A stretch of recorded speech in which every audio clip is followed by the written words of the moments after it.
ഏയ് കല്യാണപ്രായം കഴിഞ്ഞിട്ടും പെണ്ണ് കെട്ടാതെ നടന്ന് അല്ലെങ്കിൽ കല്യാണം കഴിക്കാതെ നടന്ന് ജീവിതം ഫ്രീ ആയിട്ട് അവർക്ക് ഇഷ്ടപ്പെടുന്ന രീതിയിൽ ആസ്വദിച്ച് മുന്നോട്ട് പോകുന്ന കുറച്ച് രാഷ്ട്രീയ നേതാക്കളൊക്കെ നമുക്കുണ്ട്. ഇതിൽ പലരും കണ്ണടച്ച് പാല് കുടിക്കുന്ന കൊച്ചുങ്ങളാണെന്നൊക്കെ നമുക്കറിയാം. അപ്പം രാഷ്ട്രീയത്തിൽ പലരും റോൾ മോഡലാക്കാൻ പോകുന്ന ഒരാൾ എന്ന് പറയുന്നത് നമ്മുടെ രാഹുൽ ഗാന്ധിയാണ്. അപ്പോൾ നമ്മുടെ വേറൊരു രാഹുലുണ്ട് കേരള രാഷ്ട്രീയത്തിൽ. അയാൾ പറയാം, രാഹുൽ ഗാന്ധി പെണ്ണ് കെട്ടിയിട്ടേ ഞാൻ കെട്ടുന്നുള്ളെന്ന്.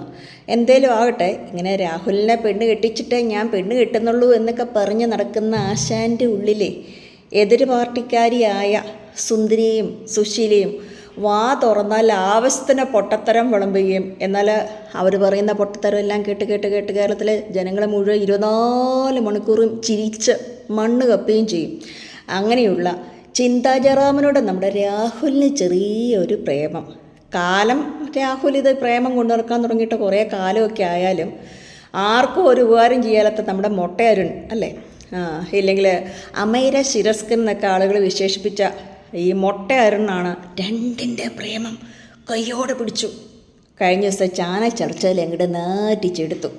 അപ്പോൾ 2017 രാഹുൽ പരസ്യമായിട്ട് ചിന്തയോട് തൻ്റെ പ്രേമം പറഞ്ഞു പോലും. ഇപ്പം ചിന്ത പറഞ്ഞു, അല്ല, എന്നോട് പലരും പറഞ്ഞിട്ടുണ്ട് ഇതിന് മുന്നേ. അന്നേരം കൂട്ടത്തിലിരുന്ന ഇതെല്ലാം രഹസ്യം അറിയാവുന്ന അടുത്ത നേതാവ് പറഞ്ഞു, ഒരു കാര്യം അവൻ പരസ്യമായിട്ട് പറഞ്ഞ ചിന്തയോട് പ്രേമം ഉണ്ടെന്നുള്ളവർ പറഞ്ഞൊരു ഒത്തിരി പേര് കാണും, സ്വാഭാവികം. ഇച്ചിരി രാഷ്ട്രീയ സ്ഥാനമാനങ്ങളുണ്ട്, ജോലിയുണ്ട്, വിവരക്കേടുണ്ട്, എന്നാൽ 24 മണിക്കൂറും ചിരിച്ച് മണ്ണ് കപ്പാനുള്ള പൊട്ടത്തരങ്ങൾ വിളമ്പുകയും ചെയ്യും. അതായത് വലിയ കുഴപ്പങ്ങളൊന്നും ഇല്ലാത്ത ഒരു പാവം കൊച്ച് എന്ന് വേണമെങ്കിൽ നമുക്ക് വിശേഷിപ്പിക്കാം. ഇടയ്ക്കിടയ്ക്ക് ചില കവിതാമോഷണമോ പിടിച്ചു നിൽക്കാൻ വേണ്ടിയിട്ട് അവസരവാദമൊക്കെ ഉണ്ടെന്നുള്ളൂ. അത് പോട്ടെ, കുറ്റവും കുറവും ഇല്ലാത്തവരാരാ ഉള്ളേ. ചെറിയൊരു പൊട്ടിക്കുഞ്ഞെന്നോ തമാശ പറയാൻ കഴിവുള്ളെന്നൊരു കുട്ടീന്നൊക്കെ നമുക്ക് വിലയിരുത്തിയാൽ മതി. ഇടയ്ക്കിടയ്ക്ക് പാർട്ടിയിൽ നിൽക്കുന്ന പാർട്ടിയോടൊരു കൂറ് കാണിച്ചുകൊണ്ട് നേതാക്കളൊക്കെ കാണിക്കുന്ന പോലെ ഇച്ചിരി എന്തെങ്കിലുമൊക്കെ പൊടിക്ക് കള്ളത്തരം കാണിക്കും. പോട്ടെ, നമ്മുടെ ചിന്ത കൊച്ചല്ലേ. അങ്ങനെ അപ്പോൾ പറഞ്ഞു, രാഹുലിനോട് ഉടനെ ചോദിച്ചു, രാഹുലിന് പറയുമ്പോൾ ശരിക്കും ഉണ്ടായിരുന്നു. അപ്പോൾ ഇതിന് കാരണം എന്നു ചോദിക്കുമ്പോൾ ഇവരെ രണ്ടുപേരും കൂടെ ആളുകളൊക്കെ ഇങ്ങനെ ട്രോളി രാഹുലിൻ്റെ മനസ്സിലേക്ക് ചിന്തക്കുട്ടി അങ്ങോട്ട് കയറി ഇരിപ്പായി. അന്നെങ്കിൽ രണ്ടുപേരും കൂടി ഇങ്ങനെ പിടിച്ച് പെണ്ണ് കെട്ടിച്ചാലോ, രണ്ടുപേരുടെ ഒന്ന് കല്യാണം കഴിച്ചാൽ നല്ലതല്ലേ എന്ന് അടുത്തിരുന്ന സഹപ്രവർത്തകരൊക്കെ ചോദിക്കുമ്പം രാഹുൽ ലജ്ജിച്ച് പരവശനായി കണ്ണ് ഒക്കെ താത്തി കാലുകൊണ്ട് നിലത്ത് വട്ടം വരയ്ക്കുകയായിരുന്നു. അങ്ങനെയാണല്ലോ പണ്ട് കാലത്ത് പറയുന്നത്, എങ്ങനെയല്ലേ, നാണം വന്നു കഴിഞ്ഞാൽ പെണ്ണുങ്ങൾ എന്നെ കാണിക്കും, വിരൽ കൊണ്ട് നിലത്ത് വട്ടം വരയ്ക്കുമെന്ന്, ചിത്രപ്പണി നടത്തുമെന്നൊക്കെയാണ്. പക്ഷേ ഇവിടെ ചെയ്ത് ചിന്തയല്ലെന്നേ ഉള്ളൂ. രാഹുല അവസാനം ചോദിച്ചു, രാഹുൽ സീരിയസ് അല്ലേ എന്ന്, രാഹുലിന് ഇപ്പോൾ ഇഷ്ടമല്ലേ എന്ന് ആളുകളുടെ മുന്നിൽ വെച്ച് ചോദിച്ചപ്പോൾ രാഹുൽ പറഞ്ഞു, ചിന്തക്കുട്ടീന് ഇഷ്ടമില്ലാത്തവരാരാ ഉള്ളേന്ന്. അപ്പോൾ പ്രേമം പരസ്യമായിട്ടായി. പാർട്ടിക്കാരും നാട്ടുകാരൊന്നും അറിഞ്ഞിട്ടില്ലേലും ഇങ്ങനെ കുറേ കാലമായിട്ട് കൊണ്ടു നടക്കുന്നതാണ്. പിന്നെ ചിന്തിച്ചേച്ചി പറഞ്ഞു, ഞാൻ എന്തായാലും രാഹുലിനെ കിട്ടിയേല. പ്രശ്നം എന്നാന്ന് ചോദിച്ചു കഴിഞ്ഞാൽ ഞങ്ങളുടെ രണ്ടുപേരുടെയും രാഷ്ട്രീയ ലക്ഷ്യങ്ങളും ആശയങ്ങളും രണ്ടും വിരുദ്ധ ധ്രുവങ്ങളിലൂടെ സഞ്ചരിക്കുന്നത്. അതുകൊണ്ടൊന്നും അല്ല, കെട്ടിക്കഴിഞ്ഞാൽ നമ്മുടെ പണ്ടത്തെ ഒന്ന് പാർട്ടി സമ്മതിക്കല, അല്ലെങ്കിൽ പണ്ടത്തെ നമ്മുടെ ഗൗരിയമ്മയ്ക്ക് പറ്റിയ അബദ്ധം തൻ്റെ ജീവിതത്തിൽ ആവർത്തിക്കുന്നത് ഭയപ്പെട്ടിട്ടാണ്. ഞങ്ങളുടെ വിചാരധാരകൾ വ്യത്യസ്ത പന്ഥാവിലൂടെ സഞ്ചരിക്കുന്നവരായതുകൊണ്ട് ഞാൻ വിവാഹത്തിന് തയ്യാറല്ല എന്ന് പരസ്യമായിട്ട് പറഞ്ഞു പാവം രാഹുലിനെ നാറ്റിച്ചളഞ്ഞു.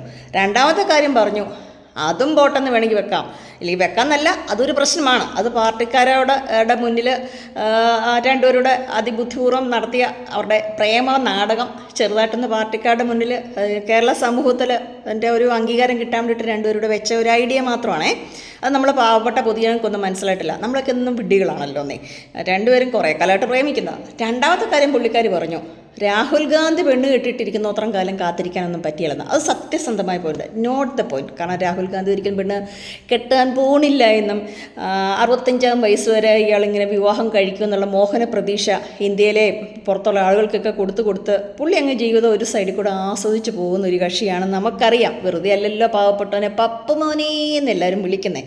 അപ്പോൾ നമ്മുടെ രാഹുൽ ഗാന്ധിയുടെ കല്യാണം കഴിയുന്നിടം വരെ കാത്തിരിക്കാനൊന്നും പറ്റില്ലെന്നും തൻ്റെ അമ്മ ഇടയ്ക്കിടയ്ക്കൊക്കെ കല്യാണം ആകുന്നില്ലേ, കല്യാണം കഴിക്കുന്നില്ല മോളെ മുത്തേ, ഇങ്ങനെ നടന്നാൽ മതിയോ, എന്താണ് കൊതുകിനുമില്ലേ കൃമികിടിയെന്നോ, ഇല്ലെങ്കിൽ എന്നാ ഈ മര്യാദയ്ക്കൊക്കെ നടന്നില്ല നമ്മൾ ശല്യക്കാരായ പിള്ളേരോട് പറയും നിന്നെ പിടിച്ച് ഞാൻ പെണ്ണ് കെട്ടിക്കുന്നു, പെണ്ണിട്ട് അല്ലെങ്കിൽ കല്യാണം കഴിപ്പിച്ച് കഴിഞ്ഞാൽ എല്ലാവരും പിന്നെ അടങ്ങി ഒതുങ്ങി കട്ടയും പടയും മടങ്ങിയിരിക്കുമല്ലോ, അങ്ങനെയല്ലേ ആൾക്കാർ പറയുന്നത്. കട്ടയും പടവും മടങ്ങിയിരിക്കാൻ പറ്റിയ ഒരു പരിപാടിയാണ് ഈ കല്യാണം കഴിച്ച് കൂട്ടിലാക്കുക, തളയ്ക്കുക. അപ്പോൾ ആരേ രീതിയിൽ നമ്മുടെ ചിന്തേനെ പിടിച്ച് കൂട്ടിലാക്കണമെന്ന് ചിന്തമോളുടെ അമ്മയ്ക്ക് തോന്നിയിട്ടുണ്ട്. രാഹുൽ ഇങ്ങനെ പെണ്ണ് കെട്ടാതെ നടന്നാൽ ശരിയാകത്തില്ല, നിങ്ങൾ രണ്ടും കൂടി അങ്ങ് അയക്കോ പിള്ളേരെ എന്ന് കേരള സമൂഹത്തിൻ്റെ ഒരിത് കൊടുത്തിട്ടുണ്ട്. ആൾക്കാരൊക്കെ രാഷ്ട്രീയ പ്രവർത്തകരെല്ലാം ഫുള്ള് കൈയടിച്ചങ്ങ് സപ്പോർട്ട് ചെയ്തിട്ടുണ്ട്. ഇപ്പോൾ ഒരാൾ പറഞ്ഞു ഈ ചിന്താധാരകളുമായിട്ടുള്ള പ്രശ്നമാണെങ്കിൽ ഒരു കാര്യം ചെയ്യുക, നിങ്ങൾ കേരളത്തിൽ വെച്ച് കല്യാണം കഴിക്കുമ്പോഴല്ലേ പ്രശ്നം, കേരളത്തിന് പുറത്ത് പോയി കല്യാണം കഴിച്ചാൽ മതി, ഞങ്ങൾ അതിനുള്ള എല്ലാ സപ്പോർട്ടും ചെയ്യാമെന്ന്. അപ്പോൾ എന്തായാലും ചിന്തക്കുട്ടിയും രാഹുലിയേട്ടനും, ചിന്തക്കുട്ടി അങ്ങനെ എനിക്ക് വലിയ പ്രശ്നമൊന്നുമില്ല, പുള്ളിക്കാരി എന്നെ രാഹുലിയേട്ടൻ വീഴ്ചെടുത്ത് എങ്ങനെയും കിട്ടണം എന്നുള്ളതാണ് പുള്ളിക്കാരുടെ ഒരു നിലപാട്. പാർട്ടിക്കാർ സമ്മതിക്കുമെന്ന് അറിയത്തില്ലാണ്ട് പുള്ളിക്കാരി ഇച്ചിരി മസിലൊക്കെ പിടിച്ച്, ചിന്തയ്ക്ക് പ്രേമമൊന്നുമില്ല, ചിന്ത ഇതെത്ര കണ്ടേക്കുന്നു, എത്ര പേര് എന്നോട് പ്രേമം ചോദിച്ചേക്കുന്നു, എത്ര ആളുകൾ വന്ന് പറഞ്ഞേക്കുന്നു എന്നൊരു ആറ്റിറ്റ്യൂഡില്ല. അപ്പോൾ പറയുന്ന കേട്ടു ചിന്തയോട് പ്രേമം പറഞ്ഞിട്ടുള്ള ആളുകൾ ഐ ലവ് യു എന്നൊക്കെ പറഞ്ഞുകൊണ്ട് ലിസ്റ്റ് എടുത്ത് നോക്കണമെങ്കിൽ ഒരു 200 പേരിൻ്റെ ബുക്കിൽ തന്നെ കൊള്ളമാത്രം ആളുകളുണ്ടെന്നാണ് പറഞ്ഞത്. എന്തേലും ആട്ടെ. ഇപ്പം പുതിയതായിട്ട് കേരളത്തിൽ നടക്കുന്ന ഒരു അപ്ഡേറ്റ്സ് ഇതാണ്. ന്യൂസ് ചാനലിലൊക്കെ ട്രോളന്മാരൊക്കെ ട്രോളിക്കൊണ്ടിരിക്കുക. അപ്പം നമുക്ക് താമസിയാതെ ഒന്നുകിൽ ഗൗരിയമ്മയുടെ കണക്ക് ജീവിതം കട്ടയും പടയും മടക്കും, ഇല്ലെങ്കിൽ രണ്ടുകൂടെ ഒളിച്ചോടി പോയി കിട്ടും, ഇല്ലെങ്കിൽ പാർട്ടിക്കാരെങ്ങനെയും അനുവാദം കൊടുക്കും, ഇല്ലെങ്കിൽ പണ്ടൊരു സിന്ധു ഉണ്ടായിരുന്നു, അതേപോലെ ഞാൻ രാഷ്ട്രീയം ഉപേക്ഷിച്ചു, എൻ്റെ രാഹുലണ്ണനെ ഇല്ലാതെ എനിക്ക് ജീവിക്കാൻ വയ്യ എൻ്റെ പെണ്ണുമാമ എന്ന് പറയും. എന്തെങ്കിലുമൊക്കെ ഒന്ന് സംഭവിക്കും, നമുക്ക് കാത്തിരിക്കാം കേട്ടോ. അപ്പോൾ എന്തായാലും കല്യാണം കഴിക്കാണ്ട് പിള്ളേർ ജീവിക്കൊന്നും വേണ്ട. പാർട്ടിയുടെ പേരിൽ കല്യാണം കഴിക്കാതിരിക്കുന്നതൊക്കെ മോശമാണ്. രണ്ടുപേരും ഒത്തുപോകുന്ന കാഴ്ചപ്പാടൊക്കെ ഉള്ളവരും ഏറെക്കുറെ സമാന ചിന്താഗതിയൊക്കെ ഉള്ളവരാണ് എന്ന് രാഷ്ട്രീയ ശരിയല്ലെന്ന് പുറമേ പറഞ്ഞാലും അതിനപ്പുറത്തേക്ക് മാനസിക ഐക്യവും വിചാരധാരകൾ തമ്മിൽ ഒത്തുപോവുകയൊക്കെ ചെയ്യുന്ന ഒരു രീതിയിലേക്കുള്ള അടുപ്പം ഉണ്ടെങ്കിൽ അവർ വിവാഹം കഴിക്കുന്നതിന് ഒരു കുഴപ്പമില്ല. നല്ല രണ്ട് പിള്ളേർ കേട്ടോ.